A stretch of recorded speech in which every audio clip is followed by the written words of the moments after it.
गेल्या अनेक दिवसांपासून चर्चेत असलेल्या शक्तीपीठ महामार्गाला कोल्हापुरातील काही शेतकऱ्यांचा विरोध कायम आहे। मात्र काही शेतकरी याला समर्थन सुद्धा देतात।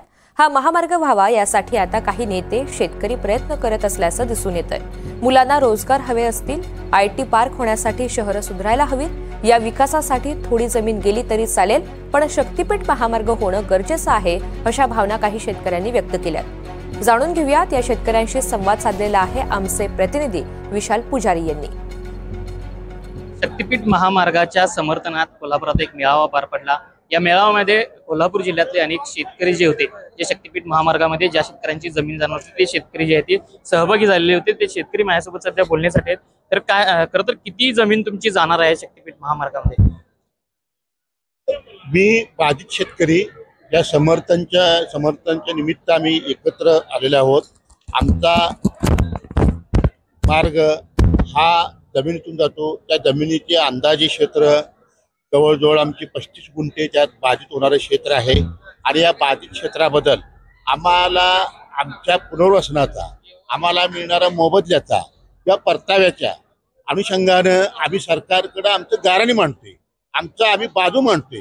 आणि हे बाजू मांडत असताना आम्हाला त्या पद्धतीनं माननीय मुख्यमंत्री यांनी प्रतिसाद दिलेला आहे। आणि त्या प्रतिसादाच्या बरोबरीनं त्यांनी आमचं निवेदन घेतलं।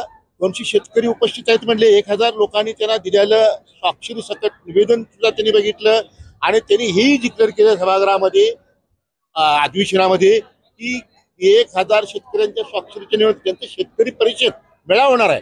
आणि या मेळाव्याच्या नंतर त्यांच्या ज्या काही मागण्या असतील, त्यांचे जे काही ठराव असतील, त्यांच्या जे काही सूचना असतील, त्याचं अवलोकन केलं जाईल आणि तुम्हाला उच्चांकी दर दिला जाईल। तुमचं समर्थन नेमकं काय या शक्ती? कारण इतके शेतकरी जे आहेत ते विरोधात आहेत, पण तुम्हीच समर्थनात आहे काय? माझ्या माहितीप्रमाणे जे आम्ही समर्थन करतोय ते 75% लोक समर्थनार्थ आहेत। आणि जे बाधित नाहीत परंतु विरोध करतात त्यांना आम्ही शेतकरी समजतो। पण तो बाधित काय नाही याच्याबद्दल आम्हाला शंका आहे। ते तुम्ही खात्री करून घ्या की बाधित कोण आहे, बिनबाधित कोण आहे। हे राजकीय लढा नाही आहे, हे जीवन मरणाचा प्रश्न आहे। आमची रोजी रोटी, आमची उपजीविका, आमची धंद्याची साधनं, शेती, आमचं रोजगार हे बुडते म्हणून आम्ही समर्थन करतोय। कारण सरकारला सहकार्य केलं तर आमच्या मागण्या मान्य होणार आहेत। नक्कीच मागण्या मान्य होत। काय नेमक्या तुमच्या शक्तीपीठ मेळाव्यातनं काय नेमके ठराव आहेत आणि तुमचं समर्थन असण्याचं काय कारण? नमस्ते, मी शिरूर तालुक्यातून आलेलो आहे। मुख्यतः 6 तालुके जे आहेत कोल्हापूर जिल्ह्यातील, त्या शिरूर तालुक्यामध्ये भाजीपाला जास्त पिकतो। आणि भाजीपाला दळणवळणाच्या दृष्टीनं आम्हाला जो आता रोड आहे त्याच्याहून हे कमी अंतर मिळतं। नागपूरला असू दे, वर्धा असू दे, नांदेड असू दे, यवतमाळ असू दे, किंवा तुमच्या गोव्याच्या साऊथ आणि नॉर्थला। त्यामुळे आम्ही समर्थन हा द्यायसाठी आम्ही आलेलो आहे। किती जमीन जाते तुमची? माझी स्वतःची आता बाधित म्हणून 11 गुंठे जमीन यामध्ये जाते। काय नेमका गट नंबर वगैरे कोणता आहे? माझा गट नंबर आहे दानवेमध्ये 1410 गट नंबर माझा आहे। 1410 गट नंबर मध्ये 11.19 असा आहे। शिरूर तालुक्यातून एकूण 292 बाधित क्षेत्र आहे। त्यापैकी तुमच्या फॉरेस्ट असू दे किंवा नाले असू देत, हे सोडून 278 गट नंबर एकूण शेतकरी आहेत।